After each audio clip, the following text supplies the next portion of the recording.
And there's nothing like running out on that field when you win. Believe me.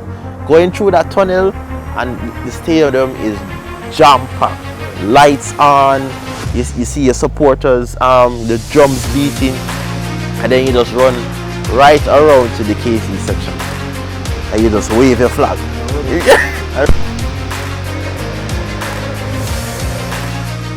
Orlando, What's up? welcome to the show, my bro. What go on? Tired from the weekend, but here as always. And we certainly appreciate your time because, as you mentioned, it's now track season, so now it's your time and you're very busy. So we're gonna get right into the meat of the matter. No problem. All right. So you have gone from a stellar junior career into medaling at the senior level at the World Championships most recently. What has been the biggest surprise in your journey so far? The journey itself. Initially didn't start out as one of those promising young athletes, being among the greats in high school at Calabar. So, transition to the... Orlando. Stick up in, people. This is a mere coincidence, by the way. Mere coincidence. I mean, you're just feeling the champ spirit. Look our life steer. You in a maroon and gold, no? Yeah. Woolmans, that are my school. I mean a green. Well, this is more of a... I'm maroon and gold, man. Go on, man. I'm maroon and gold. But anyway, coincidence, people. Continue, my boss. Yeah, so going on to the next level is just... I wouldn't say it was a luck thing, but, faith and kept working and we just got the good results at the end of the day. That is it. You've now stood on, as I mentioned, the world podiums. You've run personal bests. How does it compare emotionally to competing at the junior level? I would say the junior level had more emotion at the time based on the time of my life. Champs. The rivalry was real. The audience was real. The stadium was basically rocking from side to side, and every time you came out, even if they didn't know who you were, like once you're in a green and black, people shouting, "Yeah, Calabar, get them Calabar, don't make the KC with them beat you." So it's like that feeling, but then again, when you go on the world stage, it's for the country. It's more surreal, but Champs was just a crazy vibe. Right. Crazy vibe. So Champs was more emotional. Yeah, it was definitely more emotional. When you look back at running 13.08 for the silver medal at the World Championships, what went through your mind knowing that you were competing among the fastest in the world? Because there's a difference between the fastest at Champs, but the fastest in the world. I mean, so when you're on the world stage, it's a tunnel vision thing where, you're here to compete, you're here to beat the best, and, it's almost like a moment where you're holding your breath and then you get some form of relief. So when I went through the line and I saw that I came second, it was like, I didn't have enough energy to even celebrate. Yeah. I don't know if you saw the picture where I was just on the ground beside Tyler and we were just like, whew, finally. So yeah, it was like more of a surreal moment and like some sense of relief. All right. You've beaten some of the world's best, but you have also competed against top hurdlers such as Cordell Tinch. What do you take away from those head-to-head moments? You have to be on the A game. You have to be ready because they will be ready at the meets. It could be your first meet, it could be your last meet. They are coming with the thunder. Like definitely it shows you that you need to be competitive. You can't go out there expecting that okay, you're just going to run an okay time and beat them. They will give you a world lead or a world record right there at the meet. So yeah, that's what I learned, to always be ready. And speaking of always being ready, as you mentioned, you attended Calabar High School. Best high school. All right, yeah, cool. And one of those competitors at not only at Calabar but just locally, nationally, was Dejour Russell, who won several medals in the hurdles over the years. What was it like competing against him, training with him every single day? Training was super competitive because I was always the underdog and I always threaten him. I'd be like, don't ease up. because if you ease up, I'll pass you. Yeah. And we always had that friendly rivalry thing, and I think that's one of the biggest things that kept us going through that era of Calabar, the competitiveness where we're pushing each other, and it came to a point where we got on such a good level that normally they have time trials for champs to see who makes the team, and Right. we've been pushing each other each year. So it's like we didn't have to do that. We were the ones watching because we were sure that we're going to champs because we've reached on that level of success of running good. So it was almost like a moment where you're in high school and you're seeing a Tyreek Wilson, a Christopher Taylor, Michael Stevens, and these are the guys, Anthony Carpenter, these are the guys running and breaking records every single meet, and any time of the season. Once they see you in a Calabar gear, it automatically brings fear. So I at one point I even feared them myself, and they were my teammates because they were so fast. So it was great. I mean, there was a lot of times I was very upset because I wanted to beat him, but he kept getting away. So yeah, that was just high school going with Deja. It was fun though. Really enjoy. Even up to now, we still train now and then for like at the pro level because he's at sub track club, and sometimes I will chip in the hurdle session and we're going at it. So it just bring him back to the old days. As you hinted at earlier, some athletes peak at champs while some really develop afterwards. What do you think of the role of champs in shaping your mindset? Champs is a stepping stone. I mean, it's not like now where these younger athletes, they know that okay, if you do well at a certain time, at a certain distance, then you're sure to go pro or sure to get a contract. I mean, when we were in high school, that wasn't the main focus. The main focus was champs. The main focus was making a team, running fast, just wearing the Jamaica gears and representing the country. So based on that, the focus was different, and so the focus was more just achievements. So I feel like the champs now and the champs back then is still the same but in somewhat different, but it is the platform that brings the professional athletes to their peak. Right. You've experienced your fair share of injuries throughout your careers, just like many elite hurdlers.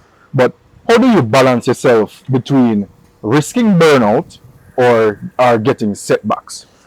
I mean, injuries tend to go on the aspect of management. So you basically manage your nutrition, manage your sleep, your health. You have to manage how hard you train, when you train, and if you feel some small signs, then you have to basically pay attention to it, get it treated. So I feel like injuries is something that you can't really stop. I mean, it's more about managing it and making it as less painful as possible. I want to focus in some more on the rivalry between yourself. Well, somewhat of a rivalry between yourself and Dejo, a competitive, friendly rivalry. Yeah. Was there ever a moment, a particular season, Orlando, where you say, you know what, never get him this year, no, never get him this year? Yeah, my last year of Calabar 2018, we were at Champs camp, and he's been winning all these years, and he was talking. I was like, I know you smell the smoke, you so see the fire. Yeah. And everybody was like, threats being said. And honestly, I feel like he has always been that person that has never overlooked me based on my performances. And there was even this time where we were training and I was beating him every single rep. And I saw him get frustrated. And in myself, I was happy, because I was beating him. But then on a bigger perspective, I'm like, it would be good for him to come second. You're right, right. Because, at the end of the day, champs is the focus. We want to win. So, I mean, I did feel bad, but there is a certain type of glory that comes from beating somebody that's always winning. That's just the competitive edge that we had at that time. So, I mean, take me back. I'll do it all over again. Before you focused on hurdles, Orlando, was there another event that was always hurdles? I've tried everything. It did work. Oh. I've tried 100. Tried long jump. My back almost hit the concrete. Never really made the sand that much. Yeah. Wow. Pole vault. I never thought about putting my feet in a stick. I had no endurance for the 400, so it was just all right. How best can you go through these hurdles before these people reach the line? Right. So yeah, it was just more like a scientific guess, Right. basically. Yeah.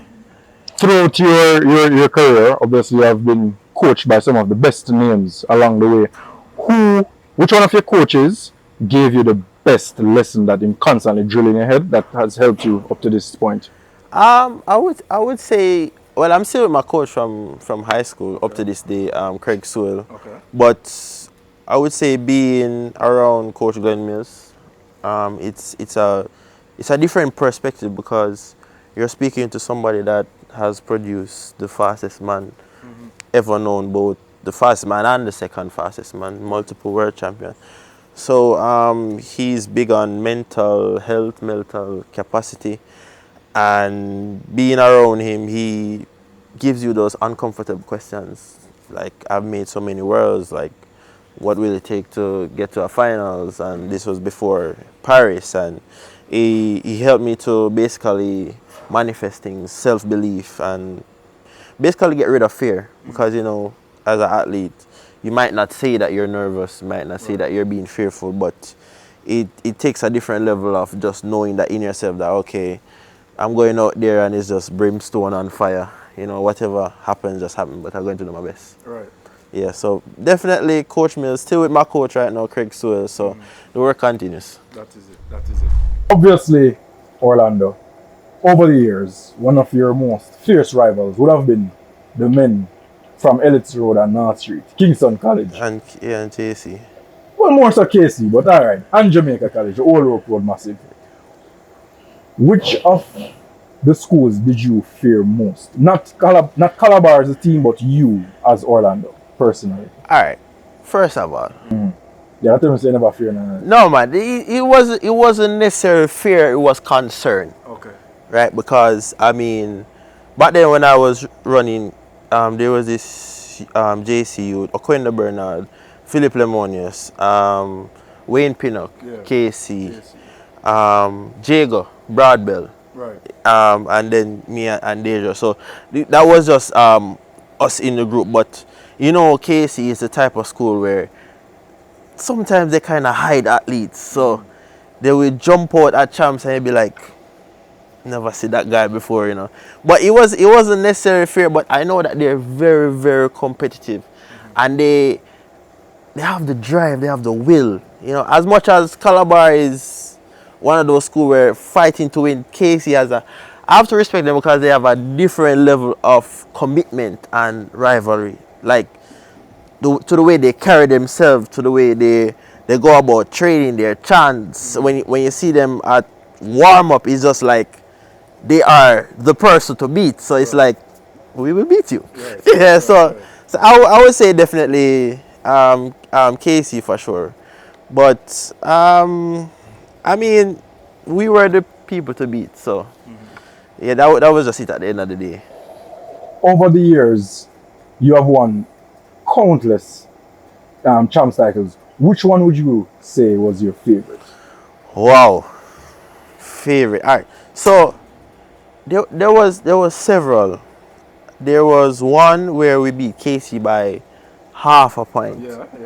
I feel like that was the most gruesome and heart-wrenching one. I can remember before going out there was like I think Casey's leading them by like 10 points or so, and they're like, Orlando, go do it for the Deja or do what you're supposed to do. I went out there and we got the Quinella.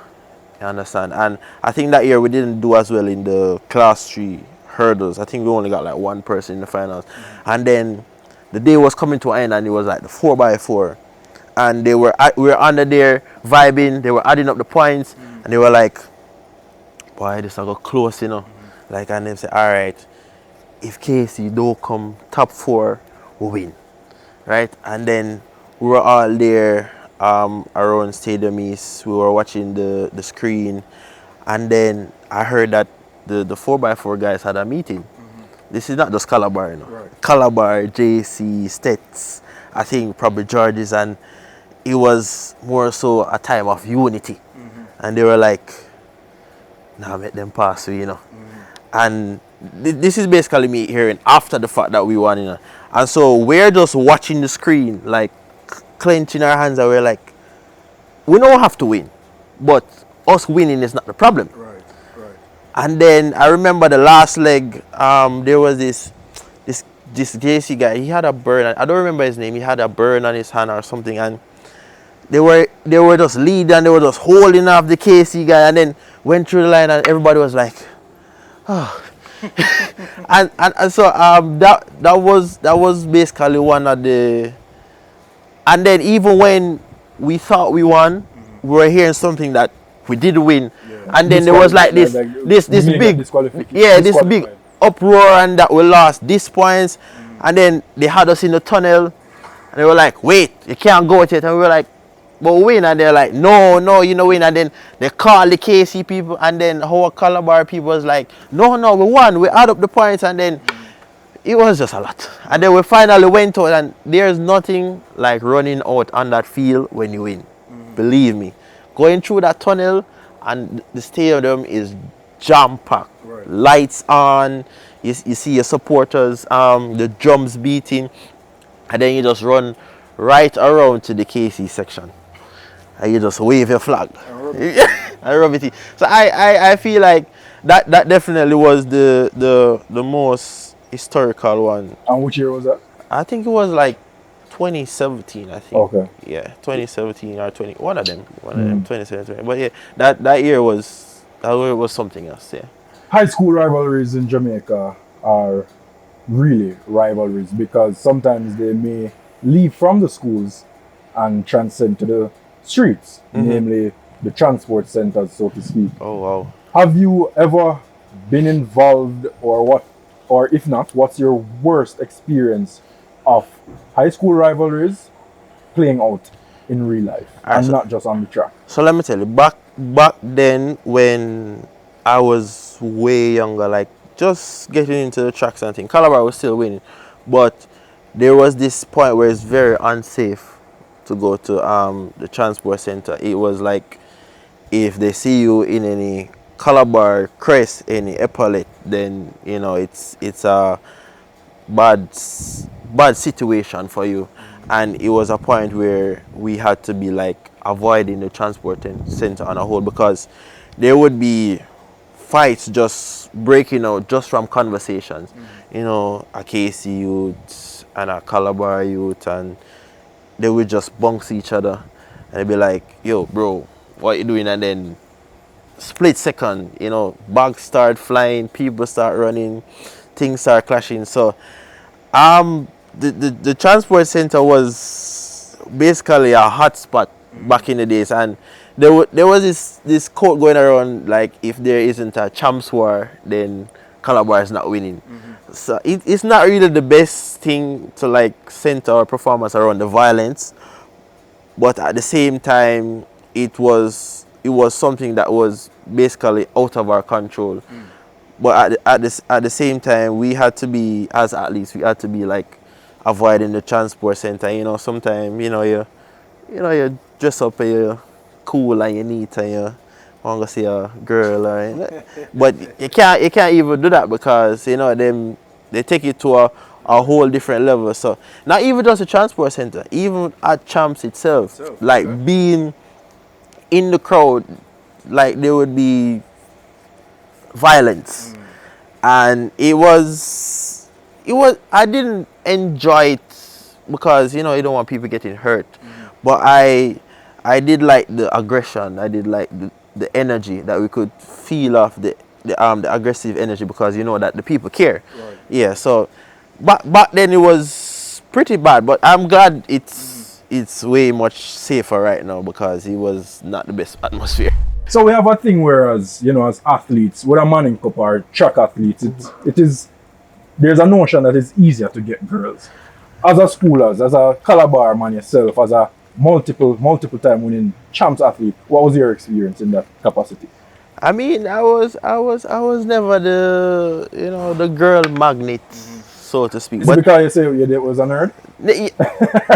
kind of. But I have seen like the level of attention, and the confidence that it gives guys, from winning a chance, from not even just winning. Like there was this point where, I was never so called the person that really, pants, needs, shirt. But sometimes after school, I would go into the bathroom, and I remember the first time I saw these guys with a cake soap, a block of cake soap, wash their hands, they straighten up their pants. They had this battery and a toothbrush. man. They put the clocks and they, I was like, wow, Yeah. these guys mean business. I would just wipe off my shoes and just, and just go to the transport center or wherever. But they took it to a serious level, and it was at one point where you just had to have a jacket, you just had to have a tie, you had to have just a vest. Right. And I think it's just the love, the admiration that most of the girls had for these boys school, whether it be a Calabar, a KC, Woolmans. more also Wolmer's in some aspect, a JC, a George's, it was just a level where, a masculine level where that attracted them. So yeah, it was a good time. Right. And adding to that, as a successful athlete, how difficult is it to remain focused from the attention from the ladies? I mean, I don't get any attention because right now I have a fiance, so I mean Come on, show off your I'm locked in. So but I've never been the type of person to, I've always been a one girl type of person. So I mean, it's easier and it's more admirable, more noble. So I think to have one person, somebody that you cherish and appreciate. So yeah, that's always me.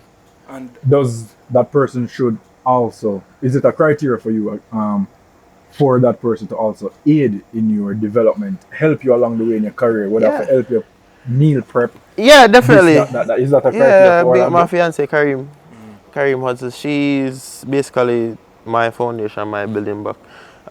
She knows about track. She's a hockey player, so she's also an athlete. So she understands the aspects of the sport, the nutrition, the recovery, and being around me more. She understands what to do. So even sometimes where I slack off with like my weight, my meals, she'll be like, hey, yeah. Yeah, can't really eat them time at the night still, So it's really important. The unity helps you get further, believe me. That is it. Walk me through a typical, let me split it in two, Orlando.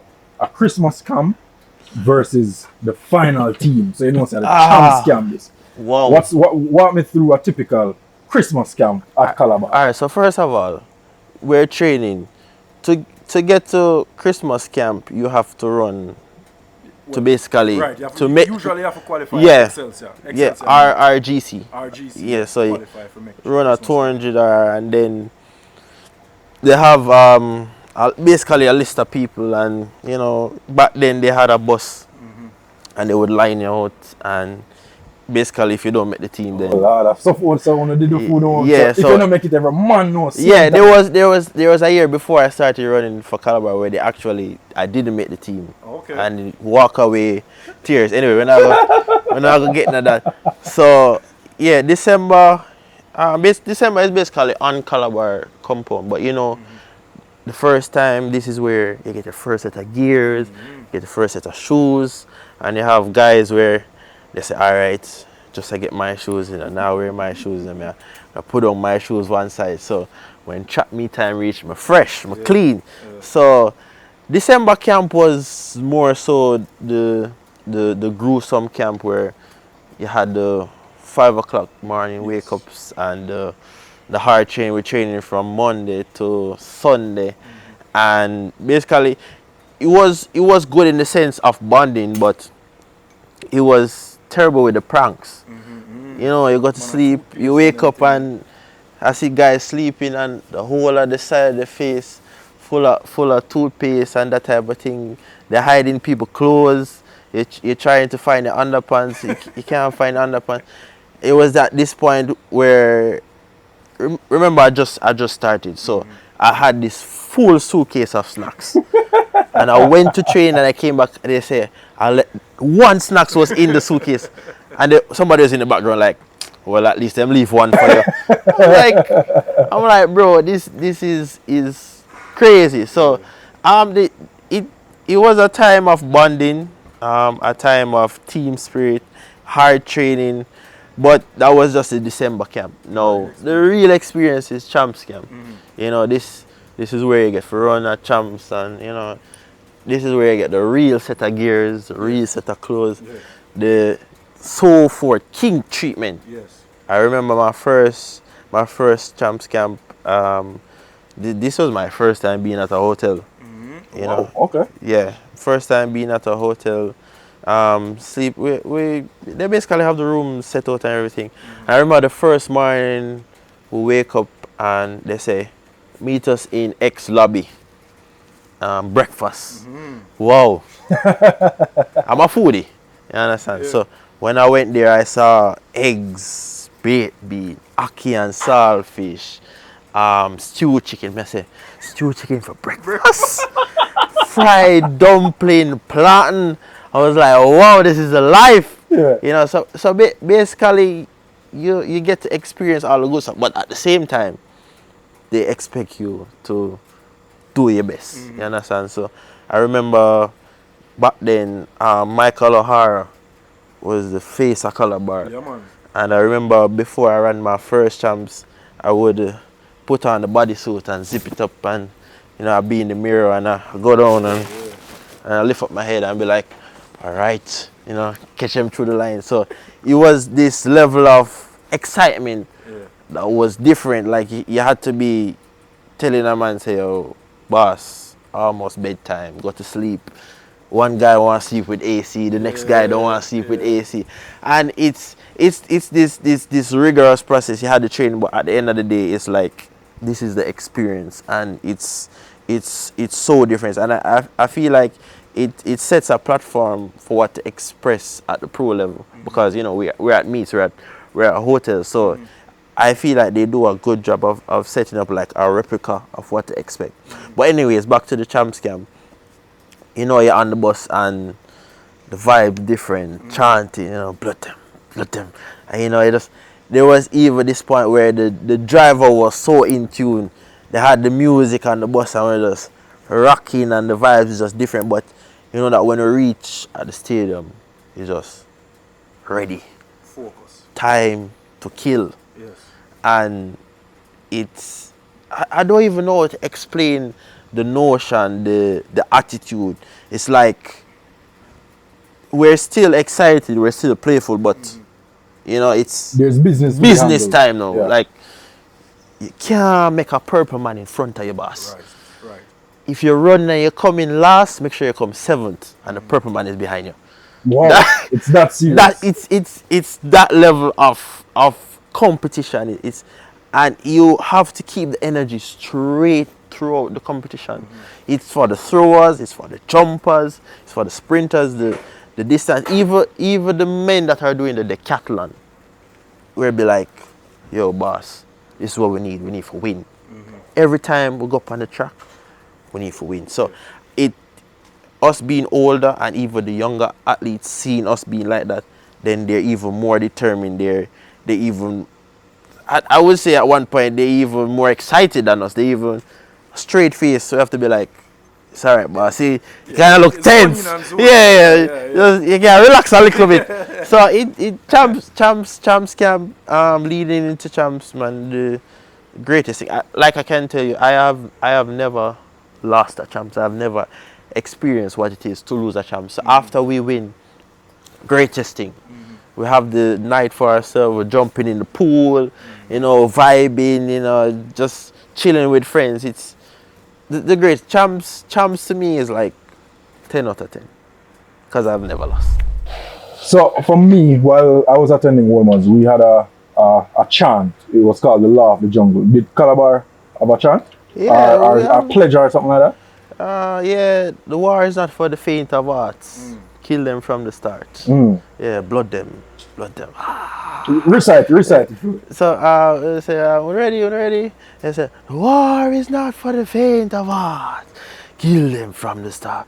Blood them, blood them, And then we do the chant, ever so powerful, ever so strong. 3, 2, 1, yo. So it was a whole, you have to have the people, you have to have the deep voice, you have to have the grumbling. And I mean, now they have their little different type of stuff, but back then when we chanted, everybody was looking. Yeah, even Casey tried it. It's not your thing. You get what I'm saying? Just leave it to us. So yeah, but anytime we're going out there, we say, yo, kill them. Straight face, no smile. Right. Yeah, man. On a typical athletic career, following champs, we have the pen relays, and then little after that, we have Carifta. Oh, Carifta. What was the turnaround like for you after you finish champs now, you get your medal, then you get your big old trophy? Is it a case where you say, all right, don't know, or you're like, may have pen relays, may have Carifta next? Well, what was the feeling like? Well, luckily for me, I didn't have pen release. Okay. Yeah, it was mostly like the relay guys. So you're not even a backup for your leg then? The thing Lily man even a backup, a reserve. I was never the fastest. Believe me. Run like a third leg. I would be the reserve of the reserve. Okay. Yeah, I would be the water boy if I forgot the pen release. Yeah, so no, pen, they did really good because every time they ran, they broke the record. Yeah, Tyreek, Chris, Michael, yeah, booked. Yeah, even the quarter milers, Carpenter, Ikeem, and most of them. But as it relates to Carifta, same focus. Because we were kind of in different categories because I was under 20, Deja was under 18, so it was different. I wasn't competing against him. Right. So I was competing by myself. So that kind of gave me a sense of independence, kind of gave me a sense of, all right, I don't necessarily have a target to run down. Right. You know what I'm saying? So it helped me to focus. It helped me to basically set new goals because, you coming off a champs, you just got a silver medal, you just won champs. In your head, you're at the highest thing, but at the same time, life presents new challenges, and even though you do good on a certain platform, then Carifta, there's different people from different countries, and you basically have to prove to yourself that is it that you're only good in Jamaica, or you're good against these Caribbean countries, and then when you go to World Junior, are you good against the world itself? Right. So it basically puts you in that mental space where you have to think about being the best always. Yes. So yeah, that was just the mindset. That is it. For those who don't know Orlando, where in Jamaica are you from? Oh, I'm from the hills of St. Andrew, Golden Spring, up in the hills, Mount Friendship side. That's where I'm from. Way up bush. And you said it was always track and field, next to construction, but track and field was the main focus for you, even as a juvenile? Yeah, I wasn't really focused on anything else. Growing up, I saw for Powell, Usain Bolt, Warren Weir, Yohan Blake, you name them, you watch them, you see them on the stage, Omar McLeod on the parchment, you see them, Shelley, yes.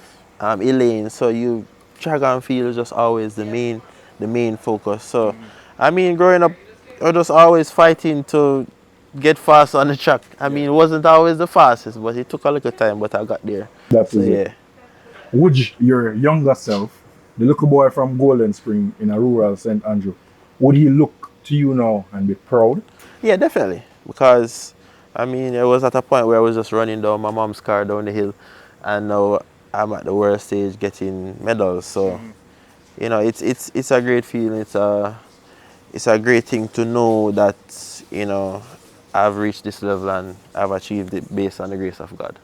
Lastly, like myself, who quit essentially on my champs career, if what message would you send to a youngster who may be in a similar debacle right now? What words of encouragement would you offer to him or her to say, hey, wait it out, don't give up? I mean, my advice would be, you know what your talent is, you know what your God-given talent is, you know what you want to do. You have to just be disciplined. Don't let the bad times deter you, and just keep going, keep at it. Don't give up. Just if it doesn't work 1 year, you try again and you try to get better. That is it. Orlando, manners and respect, bro. Thank Yeah, you for man. passing through the show. But before you go, I Thanks want for you to having let me. the folks know where they can find you on all your social media platforms. Alright, you can find me on Instagram, Facebook, TikTok at Orlando Alex Bennett. That's my handle. That is it? Yeah. All right, bro. Once again, thank you very much. Keep up Bless the up. good work. You know I got on time, yeah? A76 Stream. We're out.